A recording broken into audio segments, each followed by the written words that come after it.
ಈಗಂತೂ soaps, lip balm ಯಾವುದೇ products ತಗೊಳ್ಳಿ ಎಲ್ಲ ಕೆಮಿಕಲ್ ಮಯ. ನಮ್ಮ ಶಿವಮೊಗ್ಗ ತೆಲಕ್ ನಗರದಲ್ಲಿ ಒಬ್ಬರು ಆದಷ್ಟು ಮನೆಯಲ್ಲೇ ಇರೋ ಐಟಮ್ಸ್ ನ ಯೂಸ್ ಮಾಡಿ soaps, lip balm, face balm ಮತ್ತೆ ಫುಡ್ ಕ್ರೀಮ್ ನ ಪ್ರಿಪೇರ್ ಮಾಡ್ತಾರೆ.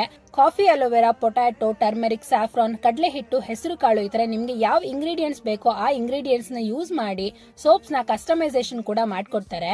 100 ಗ್ರಾಮ್, 60 ಗ್ರಾಮ್, 30 ಗ್ರಾಮ್ ಈ ತರ ಡಿಫ್ರೆಂಟ್ ಸೈಜಸ್ ಅಲ್ಲಿ ಸೋಪ್ಸ್ ಗಳು ಸಿಗುತ್ತೆ.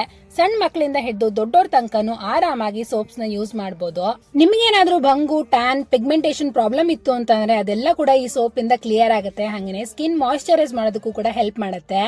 ಇನ್ನೊಂದು ಯುನಿಕ್ನೆಸ್ ಏನು ಅಂತಂದ್ರೆ ತುಂಬಾ ಜನ ಸೋಪ್ಸ್ ಪ್ರಿಪೇರ್ ಮಾಡುವಾಗ ಆನ್ಲೈನ್ ಅಲ್ಲಿ ಸೋಪ್ ಬೇಸ್ ನ ತಗೊಂಡ್ ಬಂದು ಸೋಪ್ಸ್ ನ ಪ್ರಿಪೇರ್ ಮಾಡ್ತಾರೆ. ಆದ್ರೆ ಇವರು ಮನೇಲೇನೆ ಸೋಪ್ ಬೇಸ್ ನ ರೆಡಿ ಮಾಡ್ತಾರೆ. ಈ ಸೋಪ್ ಒಂದ್ ಸೈಡ್ ಸಾಫ್ಟ್ ಆಗಿದ್ರೆ ಇನ್ನೊಂದ್ ಸೈಡ್ ಸ್ವಲ್ಪ ಹಾರ್ಡ್ ಆಗಿರೋದ್ರಿಂದ ಇದನ್ನ ಸೋಪ್ ತರನು ಯೂಸ್ ಮಾಡಬಹುದು ಮತ್ತೆ ಸ್ಕ್ರಬ್ ತರನು ಯೂಸ್ ಮಾಡಬಹುದು. ಇದಷ್ಟೇ ಎಲ್ಲ ಪ್ಯೂರ್ ಘೀ, ಸ್ಟ್ರಾಬೆರಿ ಮತ್ತೆ ಬೀಟ್ರೂಟ್ ಈ ತರ 3 ಫ್ಲೇವರ್ ಅಲ್ಲಿ ಲಿಪ್ ಬಾಮ್ ಗಳು ಸಿಗುತ್ತೆ. ಇನ್ನು ಟ್ಯಾನ್ ರಿಮೂವ್ ಆಗೋದಕ್ಕೆ ಹಾಗೇನೆ ಸ್ಕಿನ್ ಗ್ಲೋ ಬರೋದಕ್ಕೆ ಅಂತ ಹೇಳಿ ಇವರೇನೆ ಫೇಸ್ ಸ್ಕ್ರಬ್ ಅಥವಾ ಫೇಸ್ ಬಾಮ್ ನ ಪ್ರಿಪೇರ್ ಮಾಡ್ತಾರೆ. ಇನ್ನು ಈ ಫೇಸ್ ಕ್ರೀಮ್ ಎಲ್ಲ ಯೂಸ್ ಮಾಡೋದ್ರಿಂದ ಡೆಡ್ ಸ್ಕಿನ್ ಎಲ್ಲ ರಿಮೂವ್ ಆಗಿ ಸ್ಕಿನ್ ಇನ್ಸ್ಟೆಂಟ್ ಗ್ಲೋ ಬರುತ್ತೆ, ಹಾಗೇನೆ ವೈಟ್ ಆಗುತ್ತೆ. ಒಂದಿಷ್ಟು ಜನಕ್ಕೆ ಪಾದಗಳು ತುಂಬಾನೇ ಒಡೆದು ಹೋಗ್ತಾ ಇರುತ್ತೆ, ಅದಕ್ಕೆ ಅಂತ ಹೇಳಿ ಪಚ್ಕರ್ಪೂರ ಹಾಗೇನೆ ಕೊಬ್ಬರಿ ಎಣ್ಣೆನ ಯೂಸ್ ಮಾಡಿ ಫುಡ್ ಕ್ರೀಮ್ ನ ರೆಡಿ ಮಾಡ್ತಾರೆ. ಸಲೂನ್ಗೆಲ್ಲ ಹೋಗಿ ಪೆಡಿಕ್ಯೂರ್ ಮಾಡಿಸ್ಕೊಳ್ಬೇಕು ಅನ್ನೋ ಅವಶ್ಯಕತೆನೇ ಇಲ್ಲ. ಯಾಕೆ ಅಂದ್ರೆ ಈ ಕ್ರೀಮ್ ಇಂದ ಪಾದಗಳು ಒಡೆದಿತ್ತು ಅಂತಂದ್ರೆ ಅದೆಲ್ಲ ಕೂಡ ಕಡಿಮೆ ಆಗುತ್ತೆ. ಆನ್ಲೈನ್ ಡೆಲಿವರಿ ಕೂಡ ಇರುತ್ತೆ. ಆಲ್ ಓವರ್ ಇಂಡಿಯಾ ಪ್ರಾಡಕ್ಟ್ಸ್ ನ ಡೆಲಿವರ್ ಮಾಡ್ತಾರೆ.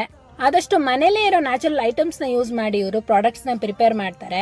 ಹಾರ್ಶ್ ಕೆಮಿಕಲ್ಸ್ ಇರೋದಿಲ್ಲ, ಪ್ರಿಸರ್ವೇಟಿವ್ಸ್ ಇರೋದಿಲ್ಲ. ಯೂಸ್ ಮಾಡೋದ್ರಿಂದ ಏನಾದ್ರು ಸೈಡ್ ಎಫೆಕ್ಟ್ ಆಗುತ್ತಾ ಅಂತ ಯೋಚನೆ ಮಾಡೋ ಅಗತ್ಯನೇ ಇಲ್ಲ. ಇನ್ನೂ ಹೆಚ್ಚಿನ ಡೀಟೇಲ್ಸ್ ಬೇಕು ಅಂತಂದ್ರೆ ಡಿಸ್ಪ್ಲೇ ಮಾಡ್ತಿರೋ ನಂಬರ್ಗೂ ಕೂಡ ನೀವು ಕಾಂಟ್ಯಾಕ್ಟ್ ಮಾಡಬಹುದು. ಈ ವಿಡಿಯೋ ಇಷ್ಟ ಆಗಿದ್ರೆ ಪ್ಲೀಸ್ ಒಂದು ಲೈಕ್ ಕೊಡಿ. ಹಾಗೆ ಇದೇ ತರ ಕಂಟೆಂಟ್ಸ್ಗೆ ನನ್ನ ಪೇಜ್ ಅನ್ನು ಫಾಲೋ ಮಾಡೋದನ್ನ ಮರಿಬೇಡಿ.